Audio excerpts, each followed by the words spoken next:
Salut à tous, ça fait maintenant presque un mois que j'utilise les nouveaux iPhone XS et XS Max et il est temps de vous dire ce que j'en pense. Par rapport à l'iPhone X, le design reste strictement identique, que ce soit vu de face ou bien de dos. Même pas une petite mention S au dos comme par le passé, la seule différence se trouve en fait sur le bas où une antenne est placée là sur le modèle XS, cassant la symétrie des grilles cachant le haut-parleur et le micro. Donc esthétiquement, la seule nouveauté qu'apporte Apple, c'est donc ce modèle Max qui offre, comme les modèles Plus en leur temps, un écran plus grand. Pourtant, la taille du smartphone reste très correcte. En fait, on est quasiment sur la même chose que l'on avait les années d'avant sur les modèles Plus, sauf qu'on a maintenant une plus grande taille d'écran dans quasiment le même corps, à cause du fait que, bien évidemment, c'est du bord à bord. Pour ceux qui veulent une plus grande surface d'affichage, c'est désormais possible, puisqu'on a le choix entre l'iPhone XS et son écran de 5,8 pouces, et le XS Max et ses 6,5 pouces. C'est un écran magnifique. Apple maîtrise cette dalle OLED à la perfection avec un traitement des couleurs juste, une très bonne luminosité en toutes circonstances et c'est un vrai plaisir pour les yeux. Par contre, l'écran du XS Max est plus grand mais Apple n'en profite pas. On aurait pu par exemple avoir une rangée d'icônes en plus.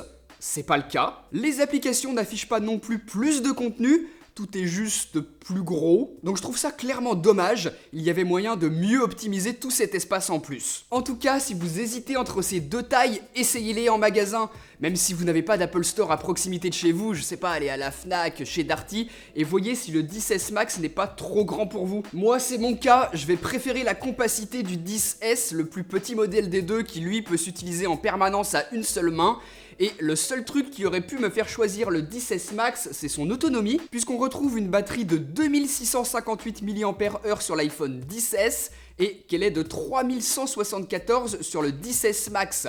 C'est tout simplement la plus grosse batterie jamais vue sur un iPhone. Jusqu'à présent, le P20 Pro de Huawei, mais surtout le Galaxy Note 9 de Samsung étaient les smartphones qui m'avaient le plus convaincu en termes d'autonomie. Pour moi, le Note 9 reste le champion, mais de très peu, parce que ce XS Max est excellent lui aussi. On se retrouve enfin avec ce que l'on avait sur les modèles Plus les années passées, c'est-à-dire un iPhone qui tient toute la journée, peu importe ce que l'on fait dessus.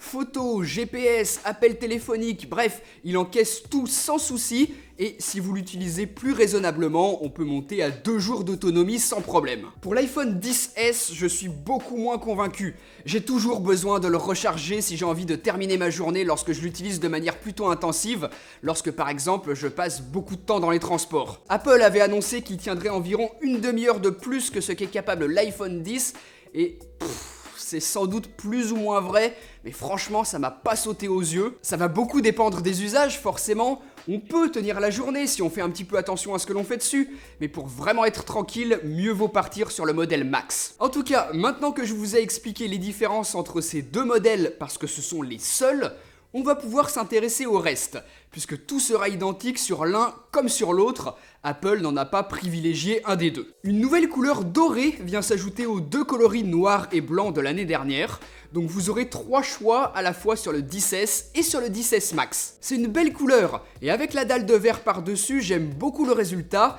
mais évidemment, vu que c'est du verre, même si c'est agréable dans les mains, ça prend énormément les traces de doigts. Par contre, ça permet la recharge sans fil qui est toujours présente, et vu que ces nouveaux iPhones sont résistants aux poussières et à l'eau comme les anciens, eh bien ça permet de leur passer un petit coup rapidement pour les nettoyer de toutes ces traces. D'une certification IP67 l'année dernière, on passe à une certification IP68 sur ces nouveaux modèles cette année, ce qui signifie environ une résistance dans l'eau jusqu'à 1,50 m pendant 30 minutes. Donc c'est bien, mais je vous assure que si je fais tomber 1500 balles dans l'eau, je vais pas attendre 30 minutes pour plonger tout habillé. Et je vous rappelle encore une fois que c'est pas du tout fait pour filmer sous l'eau, même si l'iPhone résiste, ça va clairement pas lui faire du bien. L'autre chose qui va lui faire du mal, et à vous aussi, c'est si vous brisez le dos en verre, puisqu'Apple ne le réparera pas, c'est l'iPhone entier qu'il faudra remplacer. Et je vous laisserai regarder les prix du changement, ça fait sacrément réfléchir au fait de s'acheter une coque de protection. Celles de Rhino Shield que j'utilise ici sont justement conçues pour résister aux chutes accidentelles du quotidien, et même plus violent, en protégeant le dos et l'écran. Donc si vous exercez un métier où votre iPhone peut vous échapper des mains, ou tout simplement que vous voulez prendre aucun risque, ça peut être un choix intéressant. Vous en avez très certainement déjà vu de ces vidéos plutôt spectaculaires dans lesquelles des iPhones équipés d'une coque Rhino Shield survivent à des chocs vraiment violents.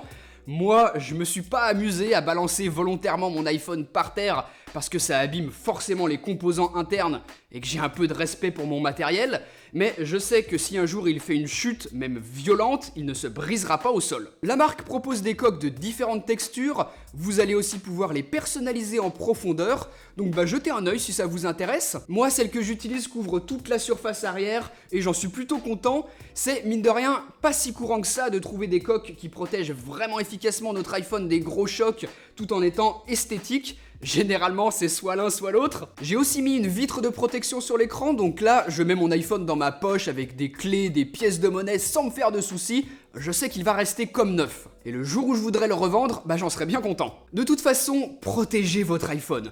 J'ai utilisé mon iPhone 10 pendant 6 mois sans coque et il s'est logiquement abîmé, je l'ai regretté. J'ai voulu profiter du plaisir de tenir du verre en main, mais j'ai fini par me faire une raison et acheter une coque de toute façon. Petit point sur les specs de ces nouveaux iPhones.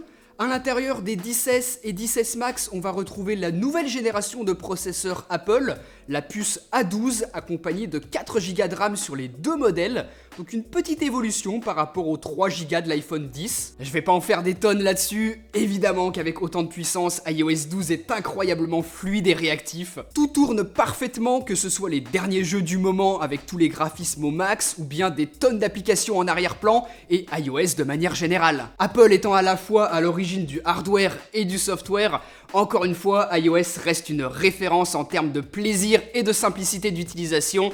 C'est encore le cas sur ces nouveaux iPhone 10S et 10S Max, même si iOS 12 est encore perfectible. Je pense notamment au système de notification qui, moi, commence à m'agacer sur iOS, qui est bien meilleur sur Android.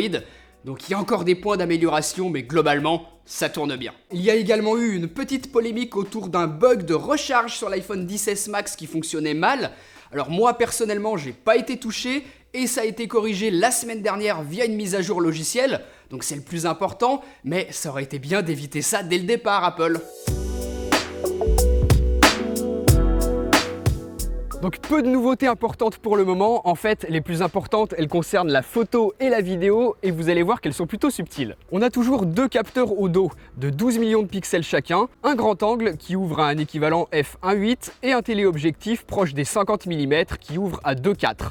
Les deux sont stabilisés. Ça permet de faire des portraits avec une focale adaptée à la situation et l'utilisation des deux objectifs couplés au traitement logiciel permet d'obtenir un flou d'arrière-plan plus réaliste et plus précis que par le passé, surtout avec des petits cheveux au vent ou alors des poils sur un animal par exemple. Alors c'est pas encore parfait et pour des habitués de la photo, le bokeh sonne faux, mais en tout cas ça fait tout de même son petit effet et on voit la progression d'année en année. D'ailleurs, il est à présent possible de modifier la profondeur de champ après avoir pris la photo, donc la quantité de flou que l'on aura en arrière-plan, en modifiant artificiellement l'ouverture pour affiner le portrait en fonction de notre préférence. C'est purement logiciel et Apple réserve cette possibilité d'édition aux nouveaux iPhone 10S et 10S Max, alors que l'iPhone 10 est suffisamment puissant et pourrait très bien en bénéficier via une mise à jour logicielle. Je trouve ça clairement dommage, mais bon, ces nouveaux iPhone 10S ont déjà tellement peu de nouveautés, Apple a tout misé sur la photo cette année et ça paraît logique de leur part de leur réserver ça. Par contre, changement physique sur ces nouveaux iPhones, c'est le capteur.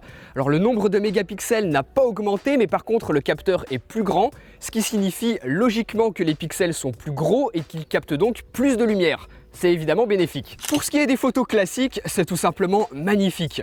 Les couleurs sont justes, suffisamment saturées sans trop l'être pour autant, et la balance des blancs parfaitement respectée à chaque fois. La grosse puissance de processeur permet un mode rafale impressionnant et l'exécution du mode HDR de manière quasiment transparente, alors qu'il s'agit d'une série de photos à différentes expositions, assemblées ensuite pour n'en donner qu'une. C'est d'ailleurs ce qu'Apple a appelé le Smart HDR, que l'on peut activer dans les réglages, et qui permet de capter des sujets en mouvement en le photographiant à différents niveaux d'exposition pour combiner le tout en une photo finale sans flou de bouger. C'est une petite prouesse technique, même si seulement les plus attentifs s'en apercevront sur vos photos. Le mode HDR n'est d'ailleurs pas systématiquement nécessaire, tant la plage dynamique de ce capteur est impressionnante de base. On capte des détails dans les ombres sans cramer pour autant les hautes lumières et la différence avec l'iPhone 10 de l'an passé est parfois assez flagrante. De manière générale, c'est donc un smartphone excellent pour faire de la photo dans toutes les conditions et idéal pour les débutants qui n'ont à se soucier de rien pour obtenir une belle photo après avoir appuyé sur le déclencheur. on peut se concentrer tranquillement sur son cadrage et le soin du sujet, l'iPhone fait le reste. En basse lumière et de nuit, on remarque encore une fois facilement la différence avec le modèle de l'année dernière. Les iPhone XS et XS Max donneront de meilleurs clichés, notamment grâce au traitement logiciel d'Apple qui supprime efficacement le bruit numérique dans les zones sombres, ce que l'on appelle le denoiser. Alors ça peut parfois donner une sensation de surréalisme, mais globalement, c'est réussi. Le problème, c'est que ce denoiser, il est presque trop performant, et évidemment, il n'est pas utilisé que de nuit, il l'est en permanence. Sans entrer dans les détails, c'est un procédé qui réduit le bruit numérique et qui va donc forcément lisser l'image. Et c'est pour ça qu'on se retrouve avec des peaux très lisses, trop lisses même, ça sonne parfois faux. Donc ce serait pas grave si Apple nous laissait le contrôle dessus, si on pouvait par exemple désactiver ou même réduire l'intensité de ce denoiser de jour et seulement l'activer de nuit où là il est bien utile. Mais non, c'est pas le cas, et même si Apple a répondu à ce problème en réfléchissant à une mise à jour qui corrigerait un petit peu ça, eh ben on se retrouve assez souvent avec des portraits trop surréalistes, surtout si en plus on utilise du HDR par-dessus. Mais en revanche, l'utilisation de ce procédé permet d'avoir moins de situations dans lesquelles les hautes lumières sont cramées et on a également plus de détails dans les ombres. La peau est lissée, certes, mais on a une meilleure plage dynamique. Donc Apple a fait le choix à notre place. Si le résultat vous plaît, eh ben pas de problème, vos photos vous sembleront plus belles. Et au contraire, si vous n'aimez pas ce look, eh ben réfléchissez bien avant de peut-être acheter ou non l'un de ces nouveaux iPhones. Côté vidéo, on peut toujours filmer jusqu'en 4K à 60 images par seconde et c'est une très belle qualité d'image pour un smartphone. La stabilisation optique des deux capteurs, le grand angle et le téléobjectif permet d'obtenir des images vraiment très propres. Comme en photo, on profite de la très grande latitude de la dynamique de ce capteur, couplé à un très bon traitement logiciel. Les couleurs sont justes, la balance des blancs fidèle et par rapport à l'iPhone 10 de l'année passée, la plage dynamique est encore étendue. C'est cette faculté à capturer un maximum d'informations à la fois dans les zones sombres et dans les zones les plus lumineuses de l'image. On peut tout à fait filmer avec son iPhone et intégrer ces images avec celles d'une caméra beaucoup plus haut de gamme sans que la différence ne soit si flagrante que ça. D'ailleurs, dans certaines de mes vidéos, des plans sont tournés à l'iPhone. Alors en extérieur à chaque fois pour m'assurer d'avoir une luminosité suffisante, mais en tout cas ça fait le job et c'est génial d'avoir constamment dans sa poche une aussi bonne caméra. Aujourd'hui encore, l'iPhone reste le meilleur smartphone pour faire de la vidéo, le seul à stabiliser correctement de la 4K à 60 images par seconde et sans limite de temps d'enregistrement. De nuit également, eh bien je trouve qu'on a un progrès assez notable par rapport à l'année dernière, avec encore une fois le traitement logiciel d'Apple qui débruite efficacement les zones d'ombre, donc ça réduit un petit peu les détails de la scène, mais c'est un bon résultat pour un smartphone. Ensuite, et c'est une nouveauté, on peut capturer de la vidéo tout en enregistrant un son en stéréo. Ça fait des années que les utilisateurs d'iPhone réclament ça puisque ça existe depuis très longtemps chez plein d'autres constructeurs Android, donc on peut enfin le faire. Ça va être intéressant pour de la vidéo où l'on veut retranscrire l'ambiance générale de la scène. Mais par contre, pour enregistrer une voix, c'est pas du tout idéal et un enregistrement mono sera bien meilleur dans ce cas-là. Au niveau de la caméra frontale, on est toujours sur du 7 millions de pixels, donc pas d'amélioration à ce niveau-là par rapport à ce que l'on avait déjà l'année dernière, mais par contre, on gagne la possibilité d'enregistrer de la vidéo jusqu'en 60 images par seconde. Donc ce sera toujours de la Full HD au maximum, mais c'est mieux que les 30 images par seconde auxquelles on était jusqu'à présent limité sur les iPhones pour cette caméra de façade, et ça va permettre pour ceux qui souhaiteraient filmer et diffuser des images filmées en 60 images par seconde avec la caméra arrière, et bien d'également utiliser des images filmées en 60 images par seconde avec cette caméra frontale. Voilà, petite amélioration à ce niveau-là, mais la plus importante, je trouve, ça va se trouver au niveau de la stabilisation. Peut-être que vous le remarquez là depuis tout à l'heure, puisque je marche smartphone à bout de bras, et ça ne tremble normalement pas dans tous les sens, c'est quand même plutôt stable. Apple a amélioré un petit peu tout ça. Cette stabilisation, elle est purement logicielle, et on le voit très bien sur cet exemple, lorsque je passe de la caméra appareil photo frontale à la caméra vidéo frontale, ça recadre sévèrement. Donc voilà, on a un crop sur le capteur, et en plus de ça, Apple retaille dans l'image pour la stabiliser électroniquement, ce qui fait qu'on n'a pas un si grand angle que ça avec cette caméra de façade. Il faudra quand même avoir le bras plutôt long pour qu'on voit un petit peu correctement votre visage et un petit peu ce qui vous entoure derrière, mais ça a le mérite d'être quand même plutôt efficace. Je vais vous montrer un exemple très concret. Je vais descendre des marches d'escalier. Alors si j'arrive à pas me casser la figure, Voilà, et normalement vous voyez que ça tremble pas dans tous les sens, c'est quand même relativement stable. D'habitude les smartphones, on sait qu'ils sont très mauvais pour stabiliser l'image faite avec la caméra de façade, et là ces nouveaux iPhones seront un petit peu meilleurs. Pour ce qui est de la qualité d'image, je vous laisse juger par rapport à l'iPhone 10, on a une légère amélioration je trouve, c'est dans le ciel que vous allez bien voir la différence ici sur cet exemple. Vous voyez que l'iPhone 10S, eh bien, on chope des détails dans les nuages, alors que sur l'iPhone 10 c'est tout blanc, c'est complètement surexposé. Donc voilà, comme à l'arrière, une meilleure plage dynamique sur le capteur avant de ce nouveau iPhone 10S et 10S Max. Toujours en ce qui concerne la caméra frontale de ces nouveaux iPhone 10S et 10S Max, Face ID, le système de reconnaissance 3D de notre visage qui permet de sécuriser et déverrouiller efficacement notre iPhone, est censé être plus rapide sur ces nouvelles versions. Mais dans la pratique, je n'ai absolument pas ressenti de différence par rapport à ce que fait déjà mon iPhone 10. Ça fonctionne très bien, mais je ressens aucune amélioration de la rapidité de déverrouillage. Un peu dommage également que l'angle de détection de Face ID ne soit pas étendu. On ne peut toujours pas déverrouiller avec l'iPhone à plat sur son bureau par exemple. Et pour l'iPhone 10S Max qui pourtant supporte un affichage de l'interface en mode paysage, Face ID n'est pas capable de déverrouiller dans ce sens. On sera obligé de mettre l'iPhone à la verticale. J'aurais vraiment aimé qu'Apple améliore Face ID sur ces deux points-là en particulier.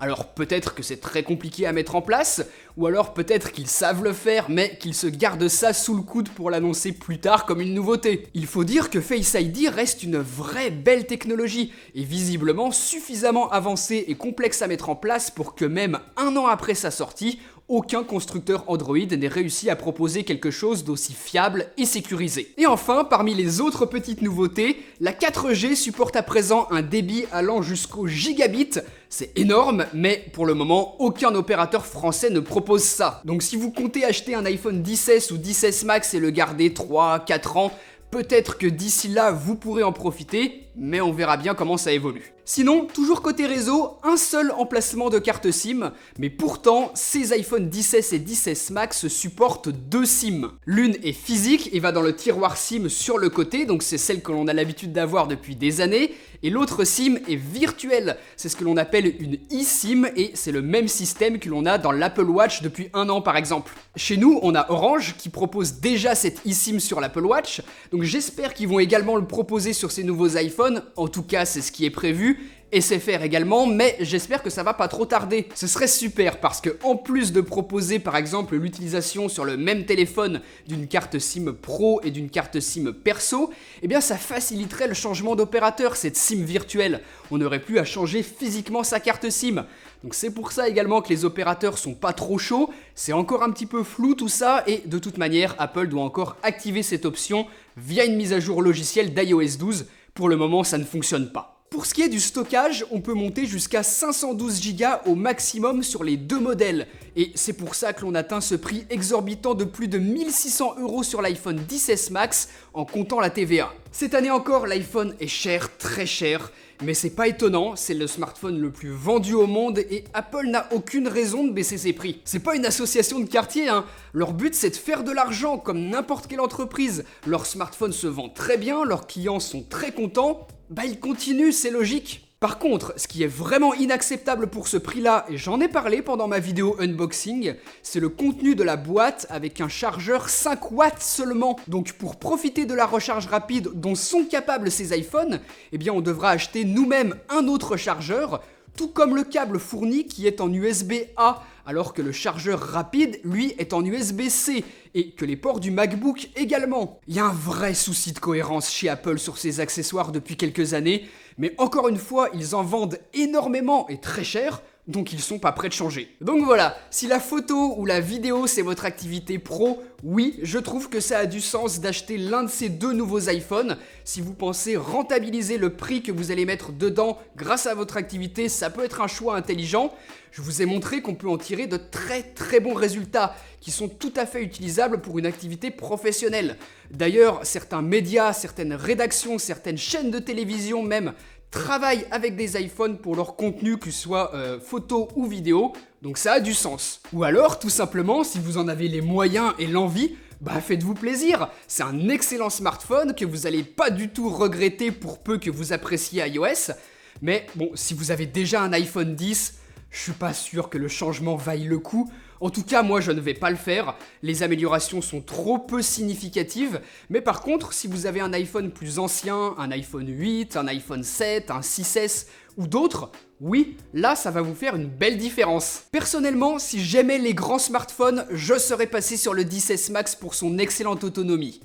Donc oui, à ce moment-là, si vous avez déjà un iPhone 10 et que vous voulez cette excellente autonomie, ok, l'achat du 10S Max est un choix intelligent si vous voulez rester sur iOS. Donc achetez-les si vous avez les moyens et l'envie de vous faire plaisir. Achetez-les si vous mettez de l'argent de côté depuis quelques années en espérant changer votre smartphone qui a peut-être 3-4 ans. Oui, ça va vous faire un gros changement, vous pourrez par exemple profiter de Face ID. Et si vous les trouvez trop chers, ok, pas la peine de vous indigner, personne ne vous force à l'acheter. Il existe plein d'autres smartphones qui sont excellents aussi. En tout cas, vous avez à présent mon avis sur ces nouveaux iPhone 10S et 10S Max. J'attends le vôtre juste en dessous dans les commentaires, dites-moi ce que vous en avez pensé, notamment si vous trouvez les améliorations en photo et en vidéo intéressantes. Et puis moi je vous dis à très bientôt pour une prochaine vidéo. Allez, salut!